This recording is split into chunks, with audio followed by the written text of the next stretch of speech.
యాకోబు గారు రాసినటువంటి పత్రికలో మనం ఒకటో అధ్యాయంలో ఒకటో వచనం నుంచి మరి నాలుగో వచనం వరకు నిన్నటి దినాన పూర్తి చేయటం కొరకు ప్రయత్నించాం. కానీ మరి అందులో ఉన్నటువంటి విషయాలను వివరించే పనిలో భాగంగా వివరించే క్రమంలో మరి సమయం ఆలస్యం అవటం చేత ముగించడం జరిగింది. ఈరోజు మనం దానిని కంటిన్యూ చేద్దాం. మరి ఒకసారి మరలా మనం జ్ఞాపకం చేసుకుంటే శోధనలు అనేవి ఎందుకు వస్తాయి అనే విషయాన్ని మనం చూడటం జరిగింది. ఆ శోధనలలో మనం ఎందుకు ఆనందించాలి అనే విషయాన్ని కూడా మనం ధ్యానించడం జరిగింది. మరి ఆ శోధనలు వెనక దేవుని యొక్క ప్రణాళిక కానీ, ఆ శోధనల వెనక అపవాది యొక్క కుయుక్తి కుతంత్రాలు కానీ మనం నిన్నటి దినాన మనం ప్రభు యొక్క కృపను బట్టి ధ్యానించడం జరిగింది. మరి ఈ దినాన అందులో నేను అడిగినటువంటి మరి ప్రభు కృపను బట్టి నేను రైస్ చేసినటువంటి 2 క్వశ్చన్స్లో ఒక క్వశ్చన్కి నిన్న మనం సమాధానం చూసాం. మరి ఈరోజు నానా విధములైనటువంటి శోధనలు ఎలా వచ్చే అవకాశం ఉంది, అసలు ఎలా వస్తాయి అవి అనే విషయాన్ని మనం చూద్దాం. అయితే ఒక విషయం మనం గుర్తుంచుకోవాలి. దేవుడు ఎప్పుడు కూడా మన దగ్గర నుంచి ఆయన ఆశించేది పరిశుద్ధత. క్లియర్గా చెప్పాలంటే ప్రేమ కలిగి మనం ఉండాలి. ఆజ్ఞ అతిక్రమమే పాపం, ఆజ్ఞను పాటించటమే ప్రేమ. యోహాను గారు రాసినటువంటి మొదటి పత్రిక 3వ అధ్యాయం 4వ వచనంలో మనం చూస్తే ఆజ్ఞను అతిక్రమించటమే పాపము, ఆ ఆజ్ఞను అతిక్రమించకుండా పాటించటమే ప్రేమ లేదా పరిశుద్ధత. పాపం చేయకుండా ఉన్నామంటే పరిశుద్ధంగా ఉన్నట్టు, పాపం చేయకుండా ఉన్నామంటే ప్రేమ కలిగి జీవించినట్టు. మరి ప్రభు మన దగ్గర నుంచి ఆశించేది ఏంటి అనగానే అనేకమైన సందర్భాలలో అనేక మంది వ్యక్తుల జీవితాలను మనం వారి జీవితాలలోకి వెళ్ళి మనం ప్రభు రాయించినటువంటి సందర్భాలను సన్నివేశాలను మనం కనుక ధ్యానించినట్లయితే మనకేం అర్థమవుతుందంటే దేవుడు ఆయన మనకు అప్పగించినటువంటి ఒక ఆజ్ఞ గైకొనుటలో వచ్చే ఆనందం అనేది 1000 బలులు ఇచ్చినా కానీ వచ్చునా. సమూయేలు గారి ద్వారా సౌలు గారి సందర్భంలో మనం చూడొచ్చు. అంటే ఆయన ఒకటే మన నుంచి కోరుకుంటున్నారు ఏంటి, ఎందుకంటే నేను పరిశుద్ధుడినై ఉన్నాను కనుక మీరును పరిశుద్ధులై ఉండండి. దాని కొరకు దేవుడు ఎన్నైనా చేస్తారు, ఏదైనా చేస్తారు. సూర్యుడిని ఆపవలసిన అవసరం వస్తే సూర్యుడిని ఆపుతారు, చంద్రుడిని ఆపవలసిన అవసరం వస్తే చంద్రుడిని ఆపుతారు, ఎర్ర సముద్రాన్ని పాయలు చేయవలసిన అవసరం వస్తే ఎర్ర సముద్రాన్ని పాయలు చేస్తారు. ఆ పనిలో భాగంగా, ఆ జీవితంలో భాగంగా, ఆత్మీయ జీవితంలో మనకు వచ్చే ప్రతి ఆటంకాన్ని నిరాటకంగా అంటే దానికి సంబంధించినటువంటి వేర్లు కూడా లేకుండా చేసి ఇరుకులో విశాలత కలిగించి, అది మనుషుల కంటికి ఇరుకే కానీ మనకి మాత్రం రహదారి. ప్రపంచానికి ఎర్ర సముద్రం ఎలా దాటారా బాబు అనేది ఇప్పటికీ ఒక ప్రశ్నే, మనకు మాత్రం ప్రత్యుత్తరం అది. ఎందుకంటే నా దేవుడు, మన దేవుడు ప్రపంచాన్ని కలిగించిన దేవుడు. ఆ ప్రపంచంలో చిన్న చిన్న మార్పులు ఆయన దృష్టికి చిన్న చిన్న మార్పులు. మన దృష్టికి సముద్రం పెద్ద సముద్రం, కన్నులా పెట్టి అలా చూస్తే వచ్చే సముద్రం, కానీ ఆయన దృష్టికి కలుగు కాక అని నోటి మాట ద్వారా వచ్చినటువంటి ఒక చిన్న పార్ట్ అంతే. మరి ఒక మనిషి ఎక్కడ డైవర్ట్ అయిపోతాడు అంటే ఎప్పుడైతే దేవుణ్ణి ప్రేమించటం మాని వస్తువులను, దేవుడిచ్చినటువంటి ఆస్తులను, దేవుడిచ్చినటువంటి అందాన్ని, దేవుడిచ్చినటువంటి మనుషులని, దేవుడు పెట్టినటువంటి బంధాలని, దేవుడు పెట్టినటువంటి బలగాన్ని, దేవుడిచ్చినటువంటి అవకాశాలని కనుక ఎప్పుడైతే ప్రేమించటం ప్రారంభిస్తాడో అప్పుడు ఒక మనిషి హృదయంలో ఏం ఏర్పడతాయా అంటే దేవుని పట్ల ప్రేమ పోయి అది పక్కకి వెళ్ళిపోయి వస్తువులు లేదా మనుషులు లేదా ఐశ్వర్యం లేదా అంతస్తులు లేదంటే రకరకాలైనటువంటివి మనిషి యొక్క హృదయంలో స్టార్ట్ అవుతాయండి. వాటినే దురాశ.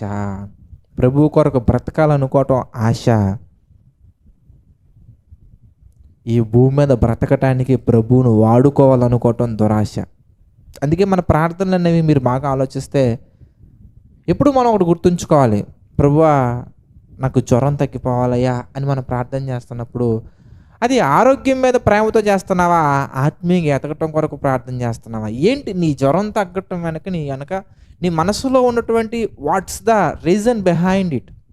ఇప్పుడు ఎందుకు జ్వరం తగ్గాల్సిన అవసరం ఏంటి? అదేంటి బ్రదర్ అలా అడుగుతున్నారంటే, yes, that's the best question. You must and should have best answer. Perfect proper answer కదా, బెస్ట్ ఆన్సర్ ఉండాలి అంతే నీ దగ్గర. ఎందుకు నీకు జ్వరం తగ్గాలి? ఆత్మీయంగా ఎదగలేకపోతున్నాను బ్రదర్. నైస్. అంతేగాని ఆరోగ్యం వచ్చి అగైన్ మళ్ళీ ఫోన్ పట్టుకొని, ఆరోగ్యం వచ్చి అగైన్ మళ్ళీ జీవన వ్యాపారంలో చిక్కుకొని మళ్ళీ ప్రభు సన్నిధిని ఆనందించే అవకాశం లేకుండా, ప్రభు సన్నిధిని స్తుతించే అవకాశం లేకుండా వెళ్ళిపోవడం కాదు. అదేంటో కానీ సేవకులు కానీ లేదంటే చాలామంది గొంతు చించుకొని ఇలా బ్రతకండి, అలా బ్రతకండి, ఎలా స్తుతించండి, అలా స్తుతించండి, ఇలా ఆరాధించండి, అలా ఆరాధించండి, బైబిల్ చదవండి, ప్రార్థన చేసుకుని ఎన్ని ప్రసంగాలు వరదల్లా చేసినా కానీ మారినటువంటి జనం, రానటువంటి మార్పు అదేంటో కానండి. డాక్టర్స్ వచ్చి 3 months బెడ్ రెస్ట్ అన్న వెంటనే టక్కన వచ్చేస్తుందండి మార్పు. Such a great change. 6 months bed rest అంతే, 2 months కాలు బయట పెట్టకూడదు అంతే అన్న వెంటనే మనలో అద్భుతమైనటువంటి మార్పు వచ్చేసి నేను బైబిల్ చదువుకోవాలి, నేను ప్రార్థన చేయాలి, నేను బైబిల్ నేర్చుకోవాలి. ఆ మార్పు దేనికి అనేది మరొకసారి ప్రశ్నించుకోండి. ఎలాగో ఖాళీగా ఉన్నాం కాబట్టి, చేసేది లేదు కాబట్టి చేసుకుంటున్నావా, నేర్చుకుంటున్నావా, ధ్యానిస్తున్నావా, లేదంటే ఏంటి ఇంతకీ అనే దాని మీద ఆధారపడి ఉంటుందండి. ఇప్పుడు కూడా మన జీవితంలోకి వచ్చే పరీక్షని మనం పాస్ అవ్వగలుగుతున్నావా, దాంట్లో పడిపోతున్నావా అనేది ఒక అద్భుతమైనటువంటి ఛాలెంజింగ్ టాస్క్. చాలామంది అంటూ ఉంటారండి, కొంతమంది కొన్ని ప్రాంతాల్లో నేను చూసినప్పుడు మాట్లాడుతూ ఉంటారండి, దమ్ముంటే నువ్వు మగాడివి అయితే 2.5 లీటర్ల థమ్స్అప్ బాటిల్ టక్ టక్ టక్ టక్ తాగు చూద్దాం అంటారు. అది కాదు దమ్మంటే, అది కాదు ధైర్యంగా బ్రతకటం అంటే, అది కాదు కరేజ్ అంటే. పాపము చేసే అవకాశం నీ కంటి దగ్గరికి కాదు, నీ హృదయం దగ్గరకు వచ్చి నిన్ను బలంగా ఎంత ప్రేరేపించినా కానీ కనీసం దాన్ని ఛాయ కూడా చూడకుండా వెళ్ళటమే దమ్ము. పదాలు కొంచెం వేరే రకంగా కనిపించినా కానీ బయట మాట్లాడుతున్న వొకాబులరీలో మనం పడిపోకుండా ఉండాలని నేను చెప్తున్నా ఇవన్నీ కూడా. అంటే అపవాది మనల్ని ఇలాగే ప్రేరేపిస్తుందండి. అంటే ప్రొఫెషనల్గా మనకి బైబిల్లో ఒక సందర్భం కనబడుతుంది. బట్ ప్రొఫెషనాలిటీ అంత ప్రపంచం ఎప్పుడో మర్చిపోయింది కదండి, అన్ప్రొఫెషనల్గా మాట్లాడుతూ ఉంటారు కదండి. చూడండి, అందుకే మత్తయి సువార్త ఒక సందర్భం మనం చూస్తే, యేసుక్రీస్తు వారు దేవుని కుమారుడు, అందులో ఏమాత్రం సందేహించాల్సిన అవసరం లేదు. యేసుక్రీస్తు వారు పరలోకం నుంచి భూమి మీదకి వచ్చారు, అందులో ఏమాత్రం సందేహించాల్సిన అవసరం లేదు. యేసుక్రీస్తు వారు పరిశుద్ధుడు, అందులో ఏమాత్రం సందేహించాల్సిన అవసరం లేదు. అలాంటి పరిశుద్ధుడు, నిర్దోషి, నిష్కపటమైనటువంటి వ్యక్తి, కల్మషం లేనటువంటి వ్యక్తి, ఆశ్చర్యకరుడు, ఆలోచనకర్త, బలవంతులకు దేవుడు, నిత్యుడుగు తండ్రి, సమాధానకర్త, విశ్వాసమునకు కర్త, ఇన్ని పేర్లు కలిగినటువంటి రక్షకుడైనటువంటి యేసుక్రీస్తు వారి దగ్గరకు వచ్చి అపవాది మాట్లాడే మాటలు, శోధకుడు మాట్లాడే మాటలు ఎలా ఉన్నాయి మీరు చూస్తే మత్తయి సువార్త 4వ అధ్యాయం మనం చూస్తే, మత్తయి సువార్త 4వ అధ్యాయము 3వ వచనం మనం చూస్తానండి. ఆ శోధకుడు ఆయన యొద్దకు వచ్చి, నీవు దేవుని కుమారుడు అయితే ఈ రాళ్ళు రొట్టెలగునట్లు ఆజ్ఞాపించుము. ఏంటండి, ఆయన దేవుని కుమారుడు కాడా? మరీ చూస్తే మరో 6వ వచనం మనం చూస్తే, 5వ వచనం మనం చూస్తే, అంతటా అపవాది పరిశుద్ధ పట్టణమునకు ఆయనను తీసుకుని పోయి దేవాలయ శిఖరమును నిలవబెట్టి, నీవు దేవుని కుమారుడు అయితే దేవుని కుమారుడిని పట్టుకుని దేవుని కుమారుడు అయితే ఏంటండి? దేవుని కుమారుడు అయితే కిందకు దూకు. దేవుని కుమారుడు అయితే కిందకు తోకాల. ఎవడు చెప్పింది నీకు ఈ మాట? నీకు దమ్ముంటే థమ్సప్ బాటిల్ తాగాల. ఎవడు చెప్పాడు ఇది? నీకు దమ్ముంటే తొడలు కొట్టాలా. ఎవరు చెప్పారు నీకు ఇది? ఏంటంటే నీకు దమ్ముంటే ఇగో ఈ జాబ్ సంపాదించి చూద్దాం, నీకు దమ్ముంటే అది చేయి చూద్దాం, నువ్వు నిజంగా మగాడివైతే ఇది చేయి చూద్దాం, అది చేయి చూద్దాం అని lot of people will irritate us. అంటే దేవుని కుమారుడవైతే కిందకు దూకటం అంటే దేవుడు కుమారుడు నిరూపించుకోవడం కోసం దూకాలా? ఆ శోధకుడు పెట్టే ఆ ప్రశ్నలు కానీ ఆ భ్రమ కానీ మీరు చూడండి. అందుకే పాపం వలన కలుగు భ్రమ, దేవుడు అంటాడు భ్రమ అంటే అపవాది భ్రమపరిచేది. ఎలా భ్రమపరుస్తుంది అంటే, అమ్మో ఇది ఉంటేనే నేను మగాన్నేమో, ఇది ఉంటేనే నేను, నీకు జాబ్ సెక్యూరిటీ ఉందా? క్వశ్చన్స్ అండి. ఒక కన్ఫ్యూజన్ లేయర్ మన చుట్టూ ఎలా తీసుకొస్తుంది అంటే, ఇప్పుడు నీ కాళ్ళ మీద నువ్వు నిలబడలేవా? నువ్వు నిలబడలేకపోతే ఎట్లా? ఇప్పుడు ఎవడి కాళ్ళ మీద నిలబడుతున్నాడు ఒకసారి ఆలోచించండి.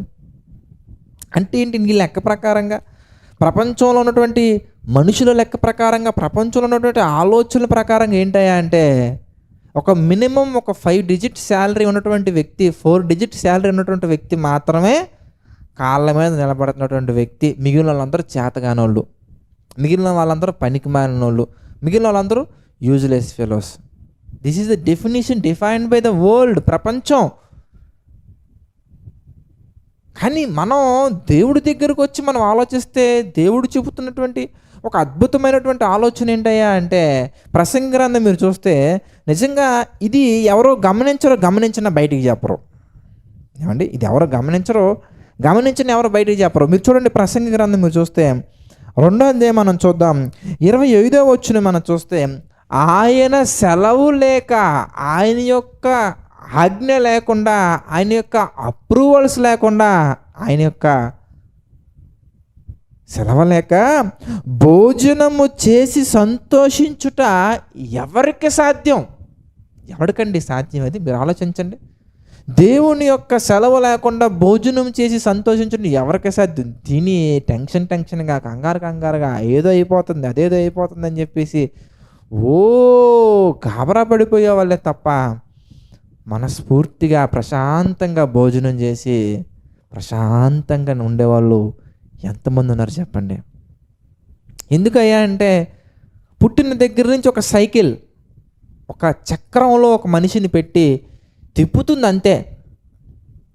ఎలిమెంటరీ స్కూల్, తర్వాత నర్సరీ స్కూల్, తర్వాత ఎల్కేజీ, యూకేజీ, కేజీ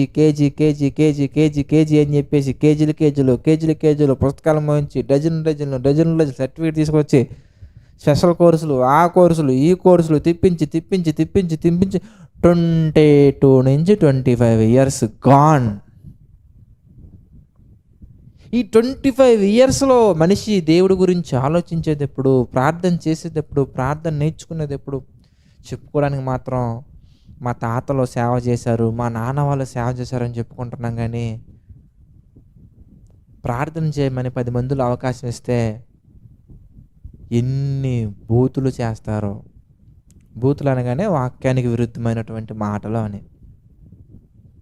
ఏమండి?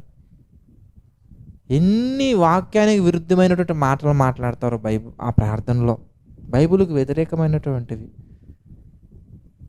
నేను మాట్లాడుతున్నటువంటి చిన్న లైన్ మీకు అర్థమైతే శోధనలో పడిపోకుండా మనం ఉండగలమండి. అందుకే దాని గురించి అర్థం అవటం కోసం చెప్తున్నా. అంటే ఏంటి బ్రదర్, చదువుకోవడం తప్ప బ్రదర్ అంటే తప్పు కాదండి.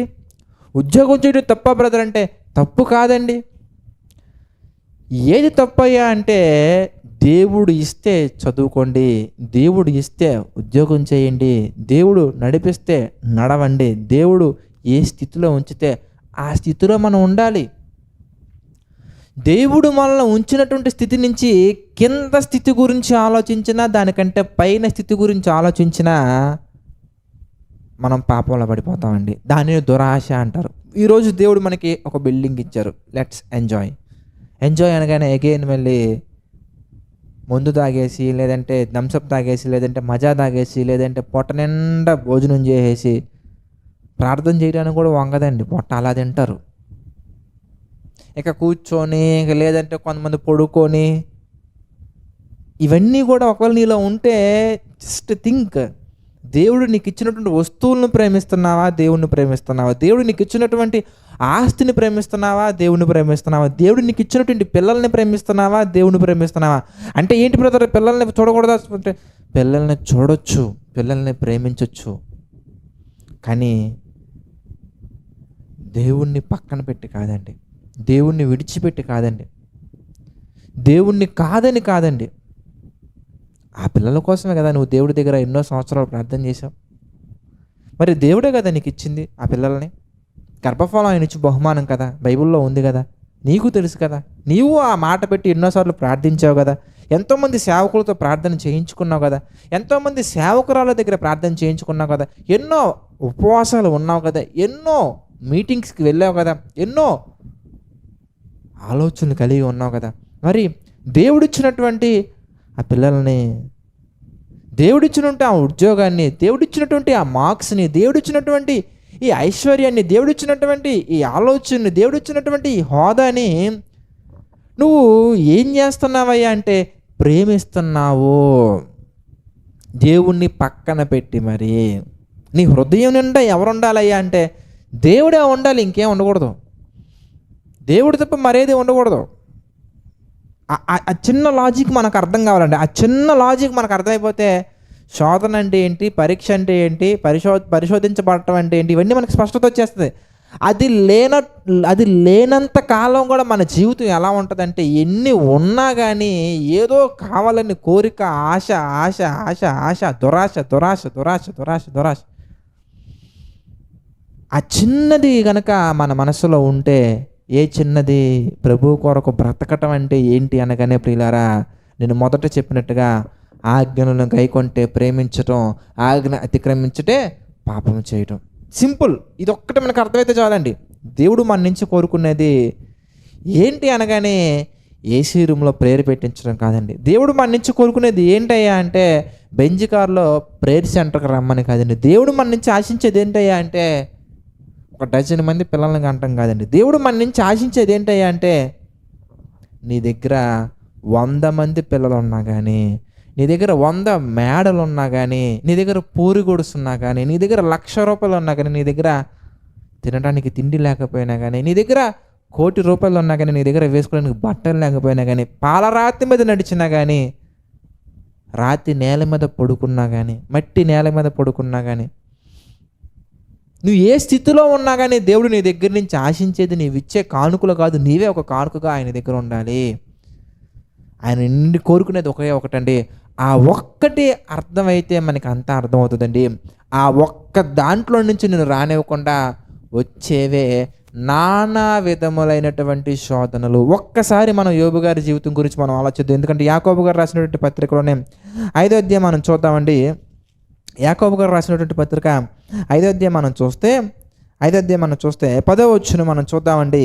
నా సహోదరులారా, ప్రభువు నామమున బోధించిన ప్రవక్తలను శ్రమానుభావమునకు ఓపికకు మాదిరిగా పెట్టుకొనుడి. సహించిన వారిని ధన్యులు అనుకొనుచున్నాము కదా.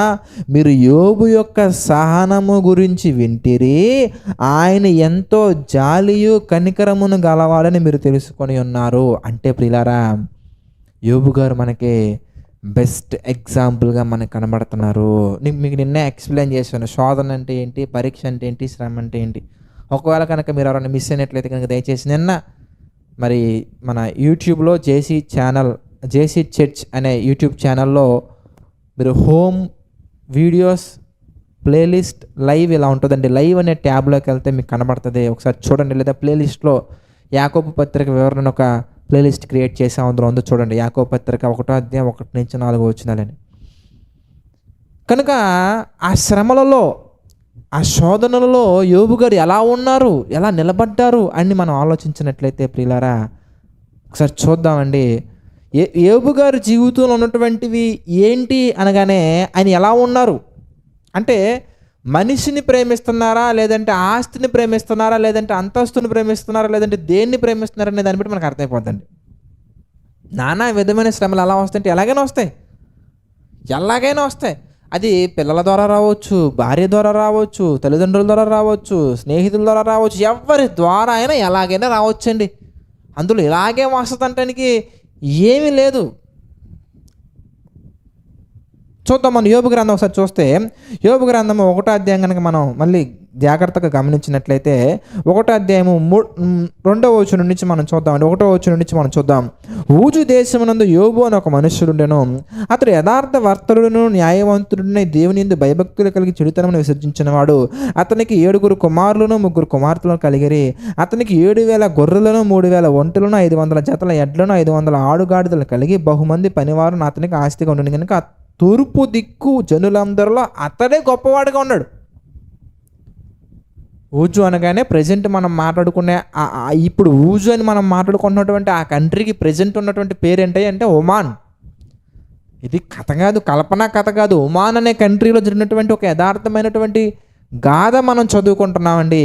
అంత గొప్పగా యోబు గారు ఉన్నప్పుడు ఎలా ఉన్నారయ్యా యోబు గారు అని మనం చూస్తే 4వ వచనం మనం చూస్తే, అతని కుమారులందరూ వంతుల చొప్పున అనుదినము ఒకరికొకరు తమ తమ ఇండ్లలో విందు చేయుటకే కూడినప్పుడు తమ 3 అక్క చెల్లెండ్రు తమతో కలిసి అన్నపానములు పుచ్చుకున్న వాళ్ళని పిలిపించుకోవచ్చరి. వారి విందు దినములు పూర్తిగా యోబు తన కుమారులు పాపము చేసి తమ హృదయములలో దేవునిని దూషించరేమో అని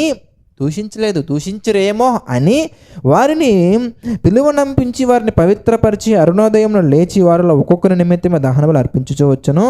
యోబు నిత్యం అలాగూ చేయుచుండెను. అంటే యోబు గారి లైఫ్ ఎలా ఉంది అంటే, అంత గొప్ప ఆస్తి ఉన్నా కానీ, అన్ని జతల ఎడ్లు ఉన్నా కానీ, ఒంటెలు ఉన్నా కానీ, గాడి ఎంత ఆస్తి ఉన్నా కానీ, బహుమంది పనివారు ఉన్నా కానీ, అతనికంటే గొప్పవారు ఎవరు లేకుండా అతని చుట్టుపక్కల మొత్తం ఉన్నా కానీ పిల్లారా, ఆయన లైఫ్ ఎలా ఉందయ్యా అంటే నిత్యము దేవుణ్ణి స్తుతించుచు, దేవునికి దహన బలులు అర్పించుచు, దేవుడు ఇచ్చినటువంటి మాటల ప్రకారంగా నడుచుకుంటూ వెళ్తున్నారండి యోబు గారు. That's the greatness. ఈరోజు నేను ఒకసారి మనం చూద్దాం, ఇప్పుడు శోధనలు ఎలా వస్తాయి అనగానే నిన్న మనం చదువుకున్నాం. మరి 6వ వచనం నుంచి 12వ వచనం వరకు మనం చదువుకున్నాం. అపవాది దేవుడి దగ్గర అప్రూవల్స్ తీసుకొని ఏ విధంగా అపవాది దేవుడి దగ్గర పర్మిషన్ తీసుకొని ఎలాగొచ్చిందో మనం చూసాం. అపవాది పర్మిషన్స్ ఏ విధంగా అడిగిందో ఈ డిస్కషన్ అంతా నేను మనం దేవుని కృపను బట్టి ధ్యానించాం. మరి ఆ శోధకుడు ఎంటర్ అయిన తర్వాత ఏం జరిగిందయ్యా అని మనం చూస్తే 13వ వచనం నుంచి 22వ వచనం వరకు మనకి రకరకాలుగా పలు రకాలుగా మనకి డీటెయిల్గా మనకు అర్థమవుతుందండి. శోధకుడు మనల్ని ఎన్ని రకాలుగా మనల్ని టార్చర్ చేస్తాడో, ఎన్ని రకాలుగా మనల్ని దేవుడి నుంచి దూరం చేయడం కోసం ప్రయత్నిస్తాడో మనకు అర్థమైపోద్దండి. మీరు ఒక విషయం గుర్తుంచుకోవాలి, మన జీవితంలో వచ్చే ప్రతి శోధన వెనక దేవుడు నీ పట్ల పెట్టుకున్న నమ్మకం కనిపించాలి. అపవాది శోధిస్తున్నాడు, సాతానుడు శోధిస్తున్నాడు అని చెప్పేసి మనం మాట్లాడడం కాదు, కానీ దేవుడు నీ గురించి గొప్పగా మాట్లాడితేనే వాడు నీ దగ్గరికి వచ్చే అవకాశాలు చాలా ఎక్కువగా ఉన్నాయి. దేవుడి దృష్టిలో, దేవుని యొక్క ఆలోచనలో, పరలోకమందున్నటువంటి దేవుని ఎడల, దేవుని యందు, దేవుని యొక్క హృదయంలో ఒక వ్యక్తి మీద దేవుడు గొప్పగా నమ్మకం పెట్టుకుంటేనే వాడు రాగలడు. పెట్టుకుంటేనే. ఈరోజు ప్రభువులోకి వచ్చిన తర్వాత మన ఆత్మీయ జీవితం ప్రారంభంలో ఎంత ఉన్నతంగా ఉంటుంది, ఎంత గొప్పగా ఉంటుంది, ఎంత రిచ్గా ఉంటుందయ్యా అంటే no one can imagine it. Just imagination చేసుకోండి. చెల్లెమ్మ తమ్ముడ బాప్తిస్మం తీసుకున్నప్పుడు ప్రభువులోకి వచ్చిన తర్వాత what is your life? Such a great life you have. Once upon a time అని చెప్పుకోవాల్సిన పరిస్థితి వచ్చింది. చాలామంది సువార్త ప్రకటిస్తున్నప్పుడు వాళ్ళని చూసి, అరే ఒకప్పుడు నేను కూడా అలాగే వెళ్ళానురా. ఇప్పుడేమైంది బ్రదర్? చాలామంది చెల్లెమ్మలు వాక్యం చెప్తున్నప్పుడు, మేము కూడా పెళ్ళి కాకముందు చాలా చేసామండి ఇలాగా. ఇప్పుడేమైంది చెల్లెమ్మ? ఏం చెప్పమంటారండి నా బాధలో? ఏం చెప్పమంటారండి అని నువ్వు అనడం కంటే ముందు ఒకసారి ఇక్కడ చూడు. ఎప్పుడైతే దేవుని యొక్క పని చేయటానికి, దేవుని కొరకు బ్రతకటానికి ఈ యొక్క యూజ్లెస్ వర్డ్ మనం మాట్లాడతామో, ఏం చెప్పమంటారండి నా కష్టాలు దేవుడికి తెలియవా చెప్పండి? ఏం చెప్తాంలే బ్రదర్, నా బాధలు దేవుడికి తెలియనివా చెప్పండి. ఏం చెప్తాంలే నా కష్టాలు ఏ దేవుడికి తెలియదు బ్రదర్. మీకు తెలియనిది ఏముందండి, మీకు అర్థం కానిది ఏముందండి, జస్ట్ చూడండి బ్రదర్ అని ఎప్పుడైతే ఒక సాకు చెప్తున్నావో సాతానుడు వేసినటువంటి బాణానికి లొంగిపోయావు, అంతే, టక్కన పడిపోయావు. ఎవరిని మృంగుదునా అని వెతుకుతూ వచ్చినటువంటి ఆ సాతానికి టక్కన దొరికిపోయి అలా వాడి వల్ల ఉన్నావు, అంతే. అంటే నువ్వు దేనినో ప్రేమించి, వేటినో ప్రేమించి, ఎవరినో ప్రేమించో, దేని కొరకో వేటి కొరకో వాటి మీద మమకారం పెంచుకొని, వాటి మీద దురాశ కలిగి, ఏం దేవుడు నీకు ఇవ్వడా, ఇంకొక ఉద్యోగం ఇవ్వడా దేవుడు నీకు ఇవ్వడా చెప్పండి? ఆయన మీకు ఇవ్వలేని స్థితిలో ఉన్నారా? నా క్వశ్చన్ అండి. ప్రభు కొరకు బ్రతకటానికి, ప్రార్థన చేసుకోవడానికి ఇది ఆటంకంగా ఉంది, అది ఆటంకంగా ఉంది, అది అడ్డుపడుతుంది, ఇది అడ్డుపడుతుంది, ఇగో ఇవి ఉన్నాయి నా కష్టాలు, అవి ఉన్నాయి నా కష్టాలు అని చెప్తున్నావు కదా. అవి కాదు అని మనం నిలబడితే దేవుడు మనకి ఇవ్వరా? మళ్ళీ మనమే ప్రార్థన చేస్తాం కదండి, ప్రభువా ఆనాడు మోషేని దీవించిన ప్రభువా, అయ్యా మరి ఆనాడు ఎర్ర సముద్రాన్ని పాయలు చేసావయ్యా అని చదువుకున్నావా, విన్నావా, విశ్వసిస్తున్నావా? నువ్వు చదువుకునే స్థితిలోనే ఉంటే, వినే స్థితిలోనే ఉంటే, చెప్పే స్థితిలోనే ఉంటే నువ్వు ఇలా బ్రతకలేవు. ఇప్పుడు చూడండి, మీకు అర్థమవుతుందండి. నిజంగా నానా విధములైన శోధనలు అంటే ఒక్క మనిషిని దేవుడు బలంగా నమ్మినప్పుడు ఆ మనిషి మీద వచ్చే శోధనలు అనేవి పలు రకాలండి. అలాంటి రకాల అనేకమైనటువంటి శోధనలు, పలు విధములైన శోధనలు ఒకళ్ళు పడిపోతుంటే కనుక మహా ఆనందం ఎంచుకో. ఎందుకంటే అవి కీడు విషయమే రావట్లేదు, మేలు విషయమే వస్తున్నాయి. నీ ద్వారా దేవుడు ఘనపరచబడబోతున్నాడు. ఆమెన్. మన ద్వారా దేవుడు మిక్కిలి ఘనపరచబడబోతున్నారు. అది ఎప్పుడంటే యోబు గారులా నువ్వు నిలబడినప్పుడు, యూదాలా పడిపోయినప్పుడు కాదు, ఇస్కరియోతు యూదాలా పడిపోయినప్పుడు కాదు, ఇక్కడ మాట్లాడుకుంటున్నటువంటి యోబు గారులా నిలబడితేనే. ఎలా నిలబడ్డారో మీరు చూద్దామండి. ఒకరోజు ఏం జరిగిందయ్యా అంటే, ఒక దినమున 13వ వచనం నుంచి 22వ వచనం వరకు నేను చదువుతాను, చూద్దామండి. నానా విధమైన శోధనలు అంటే ఇలాగే ఉంటాయండి. వీటిలో ఏదో ఒకటి మీకు వచ్చి ఉండొచ్చు, వీటిలో ఏమీ మీకు రాకపోయి ఉండొచ్చు, వీటిల్లో ఉన్నాయి మీకు వచ్చి ఉండొచ్చు, లేనివి కొత్తవి వచ్చి ఉండొచ్చు. టెక్నాలజీ పెరిగిపోయింది కాబట్టి, టెక్నాలజీ అప్డేట్ అయిపోయింది కాబట్టి రకరకాలుగా వస్తూ ఉండొచ్చు. మీరు చూద్దాం. ఒక్క దినమున యోబు కుమార్తెలను తమ అన్న ఇంట భోజనము చేయొచ్చు, ద్రాక్షరసము పానము చేయుచుండగా ఒక దూత అతని యొద్దకు వచ్చి, ఎద్దు నాగలి దున్నుచు గాడిదలు వాటి సమీపమున మేయుచుండగా షెబాయీయులు వాటి మీద పడి వాటిని పట్టుకొని పోయి ఖడ్గముతో పనివారిని హతము చేసిరి. జరిగినది నీకు తెలియచేయుటకు నేనొక్కడనే తప్పించుకొని వచ్చి ఉన్నాను నేను. ఏం జరిగిందండి? ఎద్దులు నాగలి దున్నుచు గాడిదలు వాటి సమీపమున మేయుచుండగా ఎద్దుల మీద, గాడిదల మీద, అనగా ఆస్తి మీద మొట్టమొదటగా ఎవడు కన్నేశాడు? సాతానుడు కన్నేసి ఎవన్నో లేపాడు. వాడు ఎవడెందుకంటే ఇక్కడ మనం గమనిస్తే షబాయిలు అంటే ఇక్కడ సందర్భంలో మన జీవితంలో కూడా కరెక్ట్గా మన పొలం మీద కన్నేస్తారు. ఎవరో కాదు, మన అన్నదమ్ములు అయి ఉండొచ్చు. మన ఆస్తి మీద ఎవడో కన్నేస్తాడు, వాడు ఎవడో కాదు, మన ఫాదర్ అయి ఉండొచ్చు. మన ఆస్తి మీద ఎవడో కాదు, మన కడుపును పుట్టినటువంటి బిడ్డలే కన్నేసి ఉండొచ్చు. ఏమండి, ఒక సందర్భం నేను చూసినప్పుడు అండి, ఒక తల్లి విలవెల్లాడుతూ ఉంది. తల్లికి హెల్త్ బాగాలేదండి. ఆ తల్లికి ఇద్దరు పిల్లలు ఉన్నారండి, అబ్బాయి అమ్మాయి. చెల్లి ఏం చేసిందంటే, అమ్మ అన్నయ్య కంటే బాగా చూసుకుంటానమ్మా, మా ఆయన నా మాట వింటాడని చెప్పి తల్లిని చాలా నమ్మించి ఇంటికి తీసుకెళ్ళి, అమ్మ ఇదిగో నేను సమస్యల్లో ఉన్నాను, ఇగో ఆ పొలం ఉంది కదా, నా పేరు మీద రాయొచ్చు కదా అని తల్లిని నమ్మించి పొలం రాయించుకొని, తల్లుకున్నటువంటి ఆధారం అండి అది రాయించుకొని తల్లిని బయటికి గంటేసిందండి. నువ్వెవరు నాకు ఇప్పుడు ఇచ్చావు ఉంటుందండి. కడుపును పుట్టినటువంటి కూతురే అలా చేస్తే ఎలా ఏముంది? ఆస్తి మీద కన్నేస్తారండి, ఎవరైనా కన్నేస్తారు. అది ఒక రకమైనటువంటి పరీక్ష, అపవాది ద్వారా వచ్చే శోధన. అక్కడ నువ్వు నిలబడాలి, అక్కడ నువ్వు ధైర్యంగా నిలబడాలి. అంటే ఏంటి? ఆస్తి ఉంటేనే నీకు దేవుడు కావాలా? ఆస్తి లేకపోతే దేవుడు వద్దా? ఆస్తి ఎక్కడది నీకు? ఒక్కసారి ప్రశ్నించుకో తమ్ముడా, ఒక్కసారి ప్రశ్నించుకో చెల్లమ్మా. నెక్స్ట్ ఏం జరిగిందయ్యా అని మనం చూస్తే, అతడు ఇంకా మాట్లాడుచుండగా 16వ వచనం మనం చూస్తే డిస్కషన్ ఇంకా కంటిన్యూ అవ్వలేదండి. అతను మాట్లాడుతున్నాడు, ఇలా జరిగిందండి, అలా జరిగిందని మాట్లాడుతూ ఉన్నాడు. మరి ఒకడు వచ్చి, దేవుని అగ్ని ఆకాశము నుండి పడి గొర్రెలను పనివారిని రగలబెట్టి కాల్చివేసను, దానిని మీకు తెలియచేయటం నేను ఒక్కనే తప్పించుకొని వచ్చి ఉన్నాను. ఓరే, అక్కడ గాడిదలో అది జరుగుతూ ఉంది. డిస్కషన్ కంటిన్యూ ఇంకా కంప్లీట్ అవ్వలేదండి. వెంటనే ఎవరు వచ్చారయ్యా అంటే మరొక పనివాడు వచ్చి ఆయన అంటున్నాడు, ఇక గొర్రెలన్నీ కూడా అగ్ని వలన, దేవుని అగ్ని వలన అయిపోయిందని చెప్పిన వెంటనే 17వ వచనం మనం చూద్దామండి. అతడు ఇంకా మాట్లాడుచుండగా, ఏమండి ఇదంతా కూడా గ్యాప్ తీసుకొని రాట్లా. యోబు గారు ఇలా వింటూ ఉన్నారు, అవునా ఎలా జరిగిందా, అలా జరిగింది అని కనుక్కునే లోపు ఇంకొకటి వచ్చాడు, అది ఇంకా అవ్వలేదండి, ఇంకొకటి వచ్చాడు, అది ఇంకా అవ్వలేదు. ఇవన్నీ కూడా అట్ ఏ టైం ఒకేసారి వస్తే అతనుకున్న ఆస్తి గురించి మనం ఆలోచిస్తే 7,000 గొర్రెలు, 3వ వచనం మనం చూస్తే 7,000 గొర్రెలు, 3,000 ఒంటెలు, 500 జతల ఎడ్లు, 500 ఆడుగాడిదలు కలిగి బహుమంది పనివారు. ఆ పనివారు కూడా చనిపోతే ఆ విషయం ఇన్ఫర్మేషన్ తెలియజేయడం కోసం ఒక్కడే బతుకున్నాడు. వచ్చి ఇలా జరిగిందయ్యా అని చెప్పిన వెంటనే ఇంకొకటి వచ్చి అలా జరిగిందయ్యా అని చెప్పిన వెంటనే ఎలా వచ్చి అలా జరిగింది. మనం ఏం చేస్తామండి, ఒక్క పొలం మన జీవితంలో ఏదైనా జరిగితే చాలండి, నీకు దేవుని వదిలేస్తామంతే. అది మన పొలం కూడా కాదు, మనకు రావాల్సిన పొలం. ఇంకా మనం చూద్దామండి.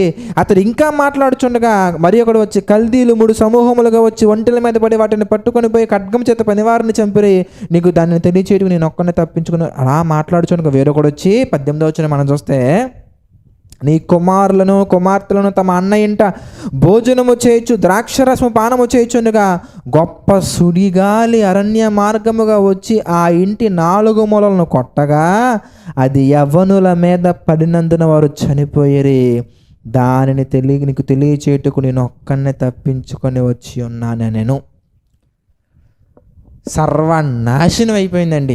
ఒకప్పుడు తూర్పు దిక్కునున్న వారందరికంటే అతనికంటే గొప్పవాడు ఎవడలేనని ఒకప్పుడు యోబు గారికి ఉన్నటువంటి సాక్ష్యపు జీవితం ఏమైపోయిందయ్యా అంటే ఒక్కటి కూడా ఆయన దగ్గర లేకుండా క్లీన్ స్వీప్, మొత్తం ఎగిరిపోయిందండి. మొత్తం ఎవ్రీథింగ్ గాన్ అంతే. ఒక ఉద్యోగం పోతే నీ జీవితం ఏంటి, ఉన్నదంతా పోతే యోబు గారి జీవితం ఏంటి, నీ కడుపును పుట్టిన వాళ్ళు మోసం చేస్తే నీ జీవితం ఏంటి, కడుపును పుట్టిన వాళ్ళు అసలు లేరు, చచ్చిపోయారు, అందరు చచ్చిపోయారండి, పిల్లలందరూ చచ్చిపోయారు. అప్పుడు నీ పరిస్థితి ఏంటి? ఏమంటే మాటలలో పాటలలో మన జీవితం అనేది ప్రవర్తన ఉంటే చాలా బాగుంటుందండి. కొన్ని పాటలు ఉంటాయండి, అసలు వింటుంటే ఎంత మధురంగా ఉంటాయంటే ఆ పాట విన్న వెంటనే అసలు ఆ పాట ప్రకారంగా మనం కూడా బ్రతికితే ఎంత బాగుంటుంది అనిపిస్తుందండి. ఇదిగో దేవా నా జీవితం ఆపాదమస్తికం నీకంకితం.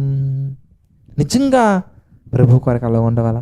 ఇంకొన్ని పాటలు ఉంటాయండి, నీ ఉంటే నాకు చాలు యేసయ్యా, నీ వెంటే నేను ఉంటానేసయ్యా. నిజంగా ఉంటావా? ఎవరు లేరు ఇప్పుడు. యోబు గారితో పాటు ఎవ్వరు లేరండి. అప్పుడు యోబు గారి జీవితం మనం చూస్తే ఏమండి, ఒకప్పుడు ధనవంతుడు, ఒకప్పుడు తూర్పు దిక్కున ఉన్న అందరికంటే గొప్పవాడు, గొప్ప ఐశ్వర్యవంతుడు, బహుమంది పనివారు కలిగినటువంటి ఒక వ్యక్తి జీవితం ఏంటయ్యా అని మీరు చూస్తే 20వ వచనం మనం చూస్తే, అప్పుడు యోబు లేచి పైవస్త్రమును చింపుకొని తల వెంట్రుకలు గొరిగించుకొని నేల మీద సాష్టాంగపడి నమస్కారము చేసి ఇట్లా నేను ఏమంటున్నాడు ఎందుకే 21వ వచనం అండి. దేవుడు మాటలు విన్నోడు ఇలా చెప్పడం, దేవుడు మందిరానికి ఆ ప్రతిరోజు వెళ్ళేవాడు ఇలా చెప్పడం, దేవుడు వాక్యం రోజు వినేవాడు ఇలా చెప్పడం.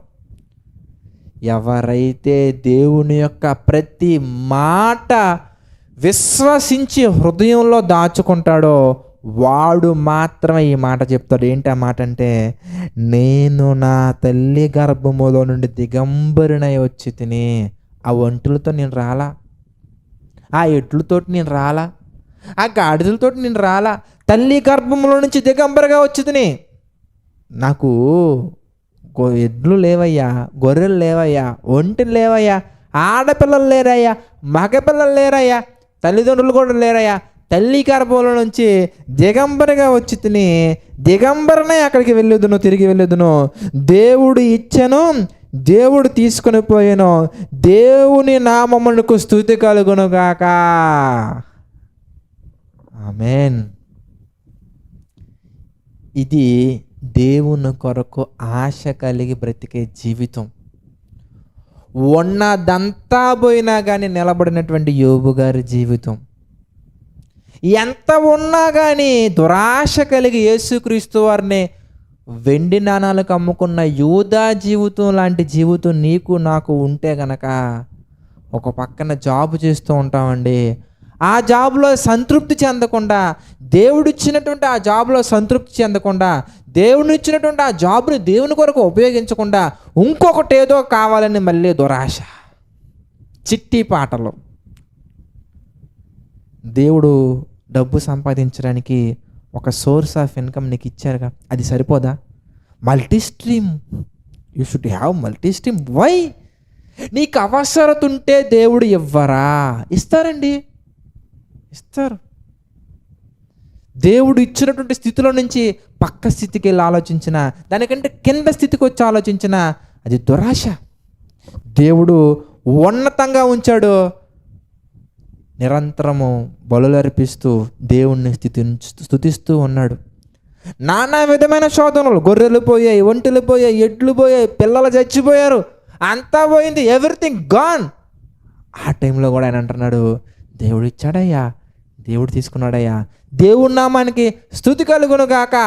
ఈ శ్రమలలో, ఈ శోధనల్లో యోబు మనం చూస్తే, అక్కడ మంచి మాట మనం చూద్దామండి, 22వ వచనం మనం చూస్తే, ఈ సంగతుల్లో ఏ విషయమందును యోబు ఏ పాపమును చేయలేదు, దేవుడు అన్యాయము చేసినని చెప్పను లేదు, చెప్పలేదండి.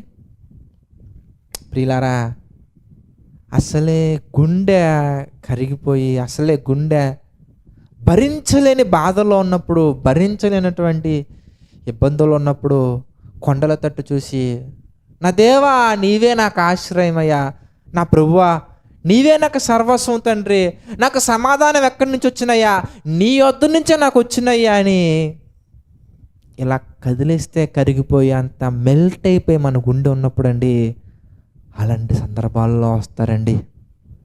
అలాంటి సందర్భాల్లో గుచ్చి పడడానికి చాలామంది వస్తారండి.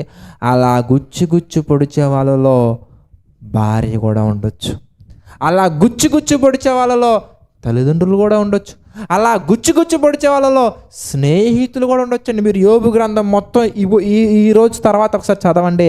నిన్నటి బైబిల్ స్టడీ సెషన్ని, ఈరోజు బైబిల్ స్టడీ సెషన్ క్లోజ్ అయిపోయిన తర్వాత మళ్ళీ చదవండి, మనకు అర్థమైపోద్దండి. మనుషుల మైండ్ సెట్ అంతా అర్థమైపోద్దండి.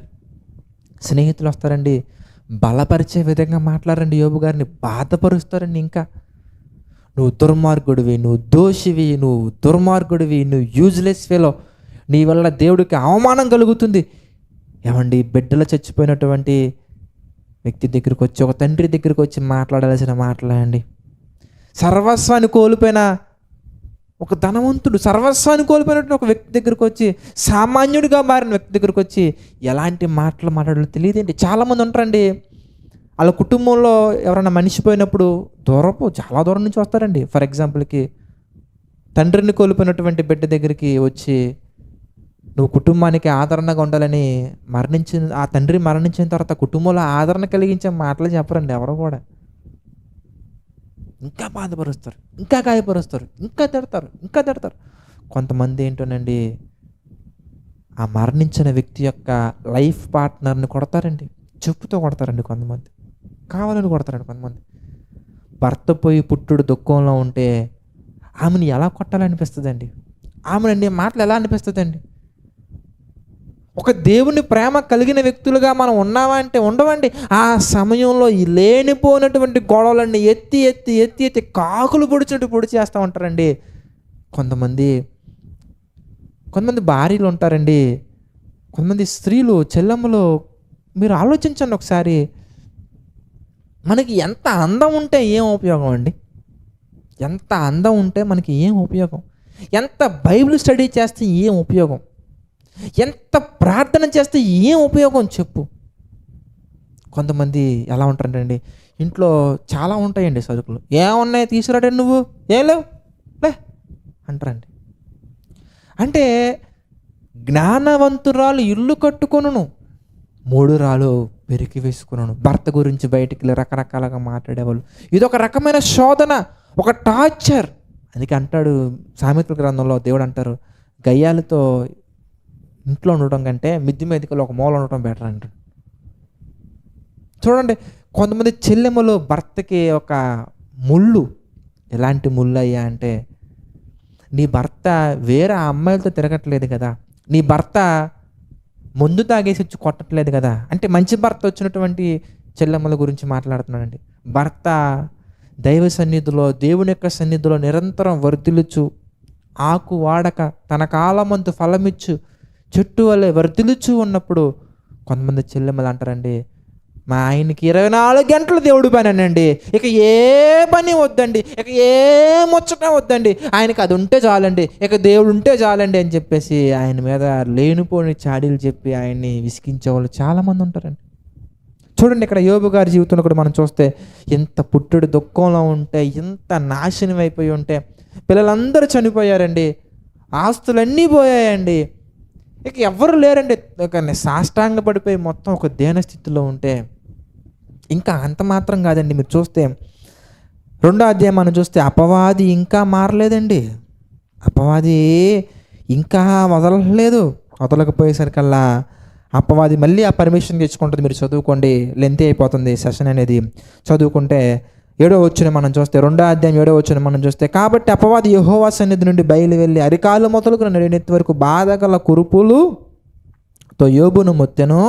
అతడు ఒళ్ళు గోకుకొనుటకే చెల్ల పెంకు తీసుకొని బూడిదలో కూర్చుండగా అతని భార్య వచ్చి, ఫెంటాస్టిక్ డియర్, ఏమంటే మిమ్మల్ని చూస్తే నాకు ఎంత ఆనందంగా ఉందో, దేవుడు మనల్ని ఎంత ప్రేమించకపోతే, దేవుడు మన మీద ఎంత నమ్మకం ఉంచకపోతే, మన జీవితంలో ఇన్ని శ్రమల, ఇన్ని శోధనల, నిజంగా నీలాంటి హస్బెండ్ నాకు ఉన్నందుకు నేను చాలా గర్వపడుతున్నాను అని చెప్పట్లేదండి, అని చెప్పట్లేదు.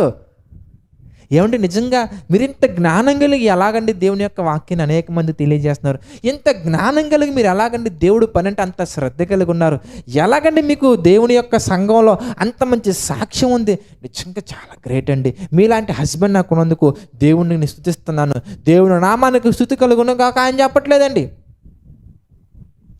కురుపులతో నిండి చెల్ల పెంకుతో గోగుకుంటుంటే ఆయన దగ్గరికి వచ్చి అంటుందండి ఆవిడ.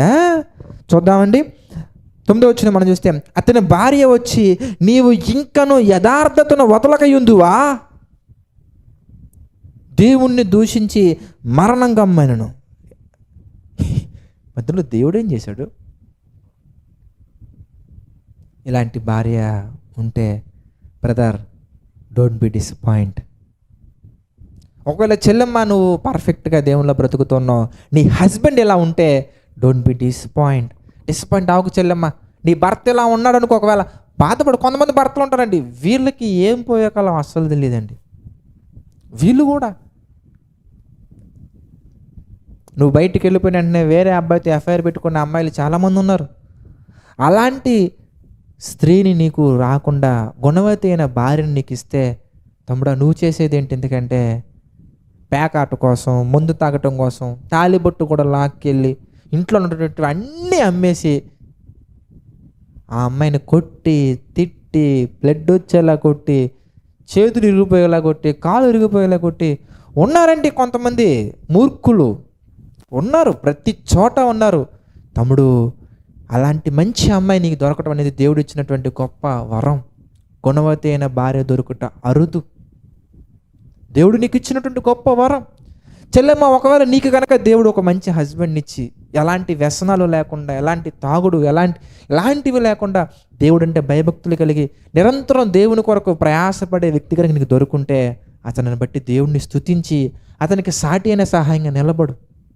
బ్రదర్, ఒకవేళ నీకు వచ్చినటువంటి లైఫ్ పార్ట్నర్ నీ భార్య కనుక దేవుని భయభక్తులు కనుక ఒక ఎస్తేరు వలె,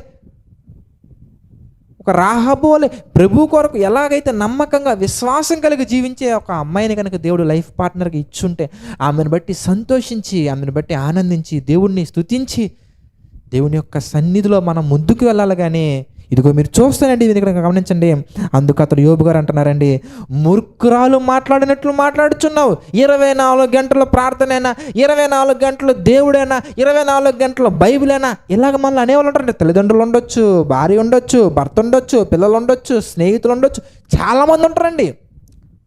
వీళ్ళకి ఏం చేయాలయ్యా అంటే డిస్కో డ్యాన్సులు వేసుకుంటూ పబ్బుల్లో తిరుగుతూ ఇక వాళ్ళు చెప్పే ముసలమ్మ ముచ్చట్లు వినాలి. కొన్ని ముసలమ్మ ముచ్చట్లు ఉంటాయండి. అరగంట మాట్లాడుకుంటారండి పక్కింటి వాళ్ళ గురించి.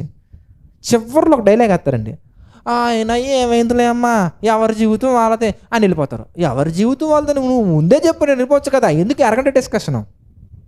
ఇంకొంతమంది ఉంటారండి, ఈ ఎలక్షన్స్లో జగన్ వస్తాడంటవా, నువ్వు చెప్పు అన్న వెంటనే ఆ డిస్కషన్ వెళ్ళిపోయి, చంద్రబాబు ఇలా చేసినట్టు కదా, లేదు జగన్ కూడా తెలుసా నీకు, వీళ్ళిద్దరు కాకుండా పవన్ కళ్యాణ్ వస్తే ఇంకా బాగుంటుంది. మాట్లాడుకొని 1-2 గంటలు డిస్కషన్స్ అయిన తర్వాత అతను చేసిన తప్పులు, ఇతను చేసిన తప్పులు, వాళ్ళు 2 గంటలు. ఎవరు వస్తే మన పొట్ట నింపుతారేంటే, పదే వెళ్దాం, మన పనులు మనం నింపుకోవడమే. ఓరే నాయన, మరి 2 గంటల సమయం ఎందుకమ్మా అంత డిస్కషన్ చేసావు అంటే మూర్ఖులు. అలాగే మూర్ఖురాలు మాట్లాడినట్లు మాట్లాడుతున్నాం. మన భార్య ఇలా ఉండుండొచ్చు, మన భర్త ఇలా ఉండుండొచ్చు, మన పిల్లలు ఇలా ఉండుండొచ్చు, మన తల్లిదండ్రులు ఇలా ఉండుండొచ్చు. అప్పుడు మనం ఏం చేయాలంటే యోబు గారుల యథార్థతను వదలక ఉండాలి. మీరు చూస్తానండి, మూర్ఖురాలు మాట్లాడినట్లు మాట్లాడుచున్నావు, మనము దేవుని వలన మేలు అనుభవించుదమా అంటే ఆయన ఇచ్చినటువంటి బిల్డింగ్లో ఉన్నాక మరి ఇప్పుడు బాధలు అనుభవించవా? ఆయన గర్భఫలం ఇచ్చినప్పుడు ఏమండి ఈయన ఎప్పుడైనా కానీ 1వ అధ్యాయంలో ఇలా వచ్చి మాట్లాడిందండి, సైలెంట్గా ఉంది. ఎప్పుడైతే ప్రాబ్లమ్స్ వచ్చాయో కోపం వచ్చింది మేడం గారికి.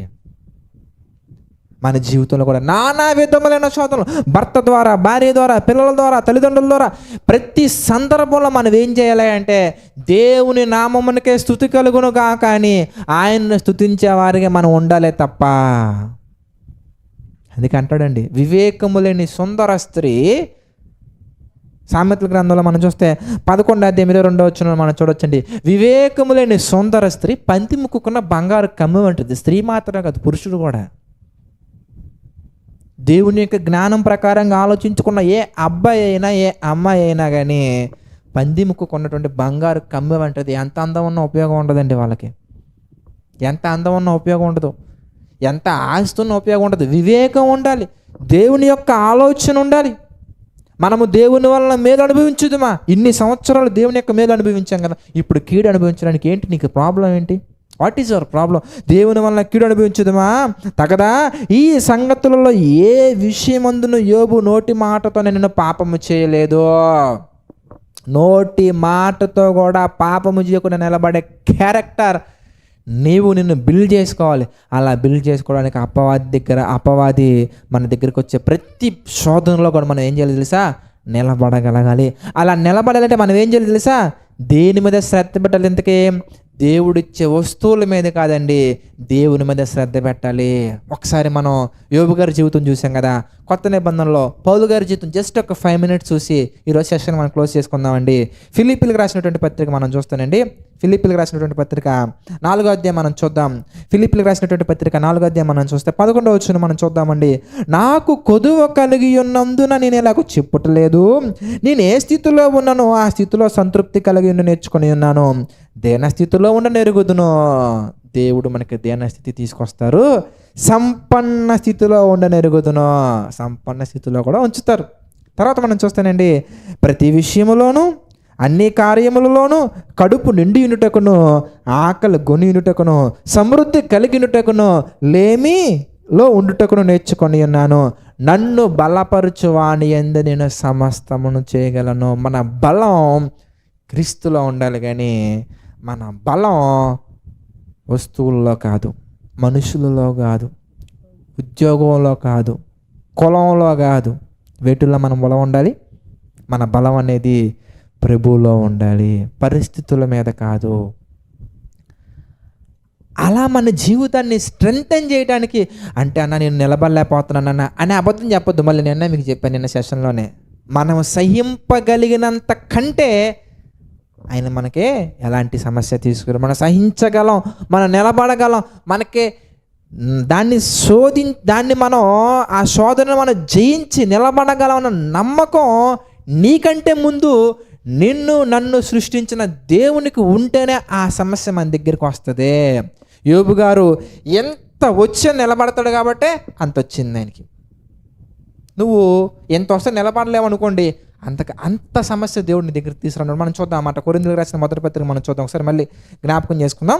కొరింథీయులకు రాసిన మొదటి పత్రిక 10వ అధ్యాయం మనం చూస్తే 13వ వచనం మనం చూద్దామండి.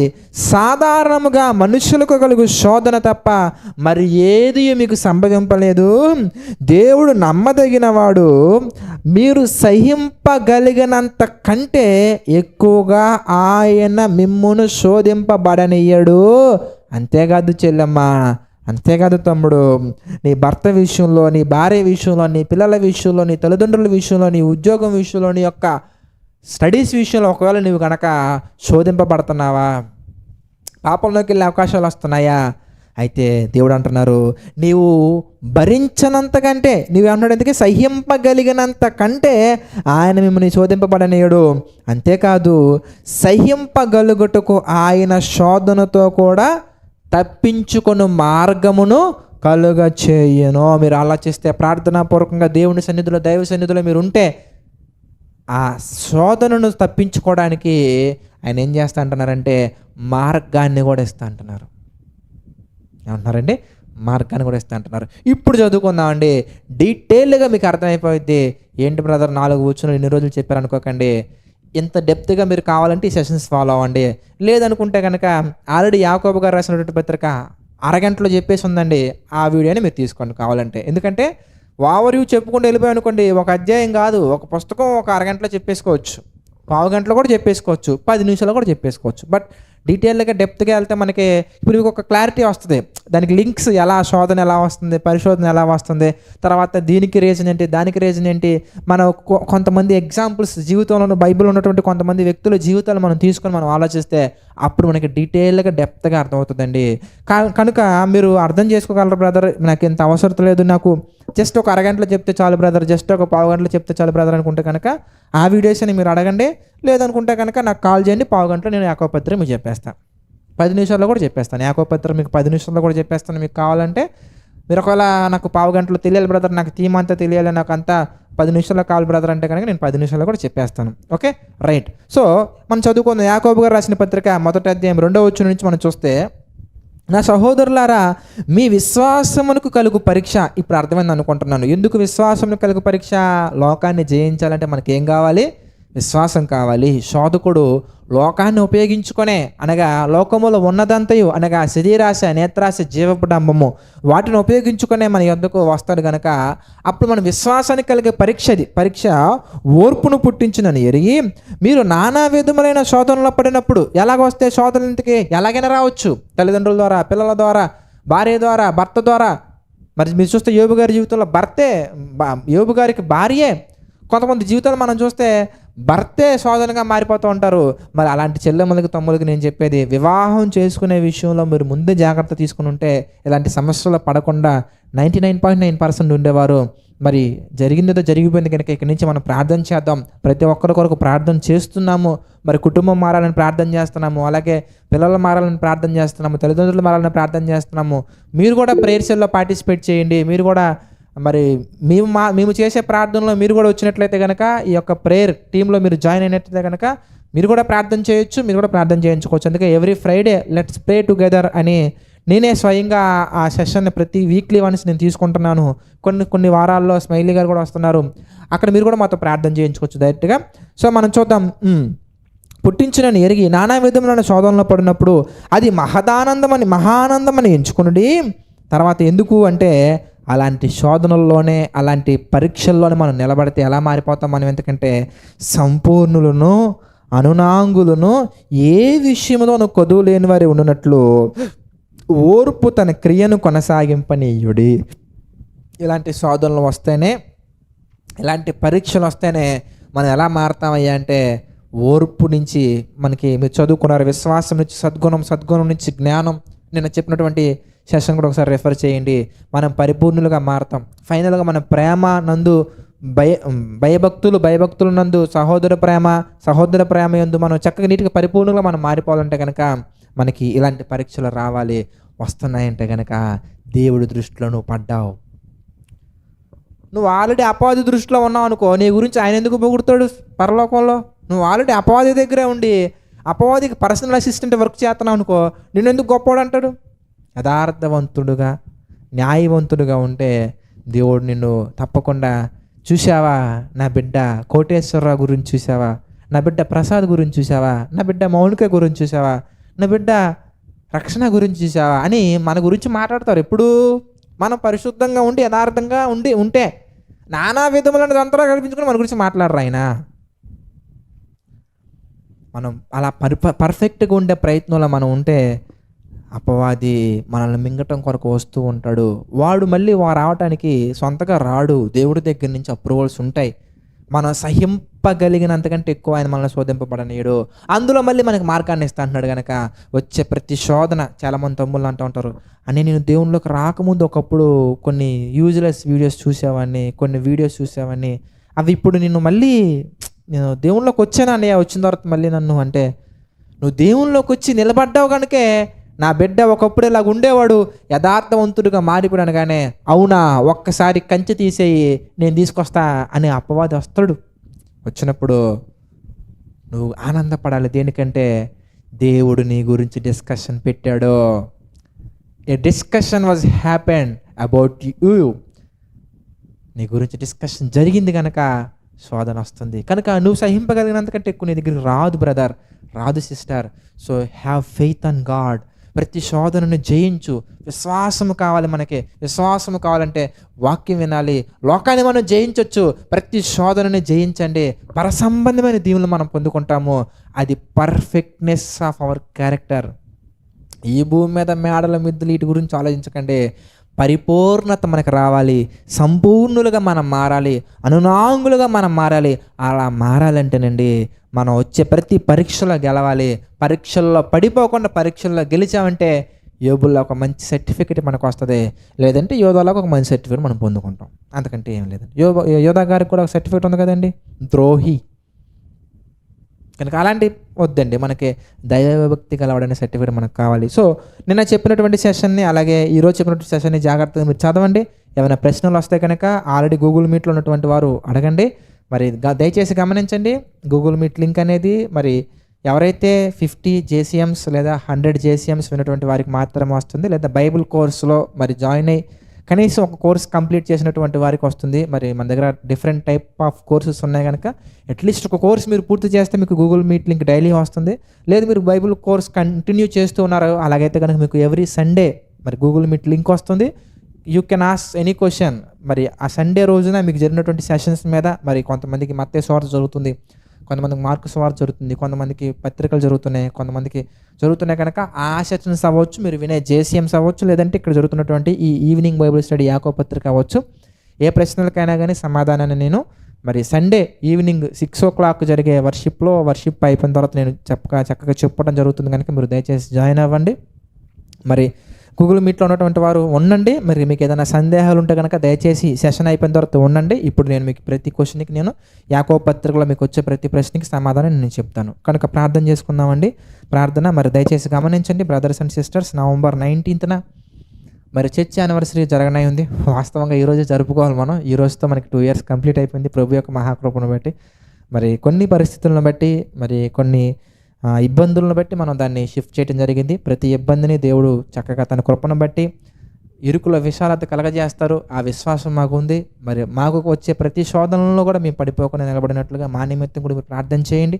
మేము ప్రార్థిస్తున్నాం. అలాగే మరి ఇక్కడ సంపూర్ణ సేవకు వచ్చినటువంటి కొంతమంది చెల్లెలకు కావచ్చు, తమ్ముళ్ళకు కావచ్చు, కొన్ని హెల్త్ ఇష్యూస్ అనేవి ఉన్నాయి. మరి వారు కూడా కొంచెం అనారోగ్యంగా ఉన్నారు. వారి నిమిత్తం కూడా ప్రార్థించండి.